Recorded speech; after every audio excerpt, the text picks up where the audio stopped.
আজকে আরও একটি ইম্পর্ট্যান্ট ক্লাসে সবাইকে স্বাগতম। আজকের ক্লাসে আমরা প্রেজেন্ট কন্টিনিউয়াস টেন্স বা প্রোগ্রেসিভ টেন্স সম্পর্কে শিখব।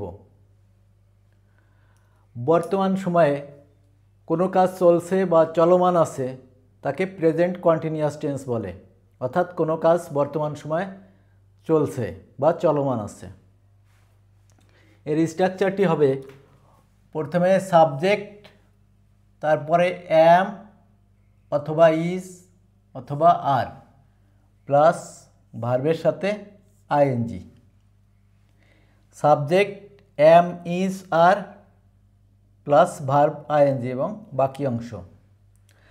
সাবজেক্ট যদি আই থাকে তাহলে আমরা এম ব্যবহার করব। সাবজেক্ট যদি আই থাকে আমরা এম ব্যবহার করব। আর সাবজেক্ট যদি হি, শি, ইট থাকে তাহলে আমরা ইজ ব্যবহার করব। হি, শি, ইট থাকলে আমরা ইজ ব্যবহার করব। আর সাবজেক্ট যদি উই, ইউ, দে থাকে তাহলে আমরা আর ব্যবহার করব। সাবজেক্ট যদি উই, ইউ, দে থাকে তাহলে আমরা আর ব্যবহার করব। তাহলে প্রথম উদাহরণে যাওয়া যাক। আমি একটি বই লিখতেছি বা লিখছি। তাহলে এখানে আমি কর্তা আই, আর পরে এম বসে। I am writing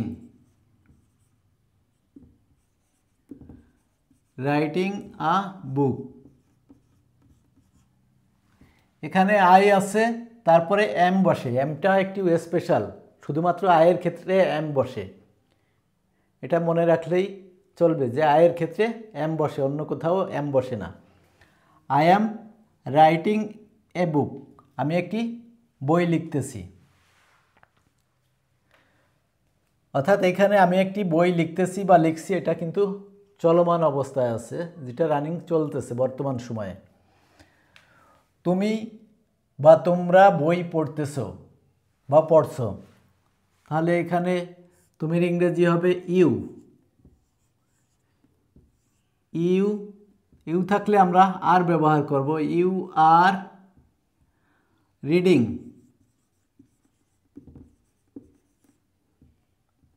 you are reading book. এখানে সাবজেক্ট ইউ আছে, ইউ থাকলে আমরা আর ব্যবহার করেছি এবং রিড ভার্বের সাথে আইএনজি যোগ করেছি।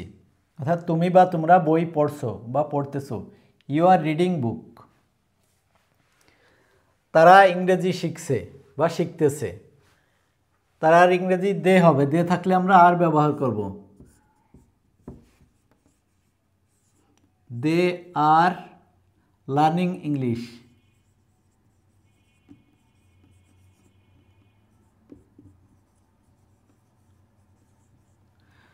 সাবজেক্ট দে আছে, দে থাকলে আমরা আর ব্যবহার করেছি এবং লার্ন ভার্বের সাথে আইএনজি যোগ করেছি। এখানে স্ট্রাকচার অনুযায়ী প্রথমে সাবজেক্ট, তারপরে এম ইজ আর প্লাস ভার্বের সাথে। এখানে স্ট্রাকচার অনুযায়ী আমরা সাবজেক্ট দে ব্যবহার করেছি, তারপরে আর ব্যবহার করেছি এবং লার্ন ভার্বের সাথে আইএনজি যোগ করেছি। দে আর লার্নিং ইংলিশ, তারা ইংরেজি শিখছে বা শিখতেছে। আনিশা এবং অরিশা গান গাচ্ছে বা গাইতেছে। তাহলে আনিশা অ্যান্ড অরিশা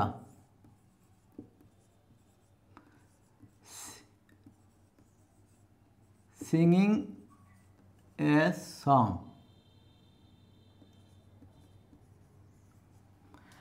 আনিশা এবং অরিশা গান গাচ্ছে। এখানে আনিশা এবং অরিশার পরে আর ব্যবহার হবে। অর্থাৎ এখানে সাবজেক্ট দুজন ব্যক্তি, একাধিক ব্যক্তি, যার জন্য আমরা আর ব্যবহার করব। যদি সাবজেক্ট বা কর্তা দুজন হয় বা একাধিক হয় তাহলে আমরা আর ব্যবহার করব। এখানে আর ব্যবহার করেছি এবং সিং ভার্বের সাথে আইএনজি যোগ করেছি।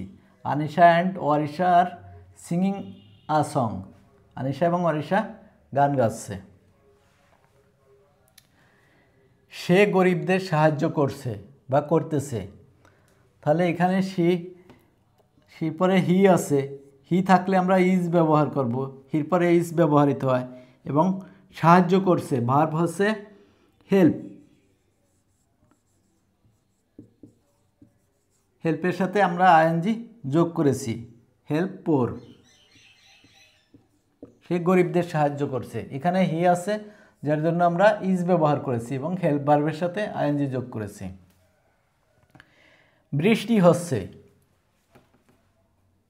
It is raining.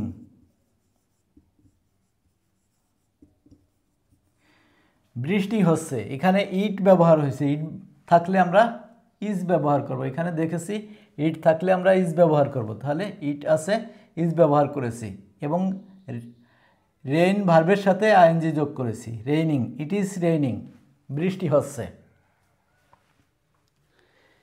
এখন আনিস ভাত রান্না করছে বা করতেছে, তাহলে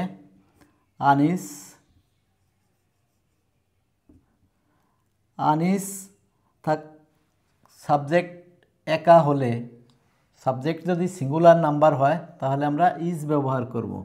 এখানে যেহেতু আনিস একা তার জন্য আমরা ইজ ব্যবহার করেছি এবং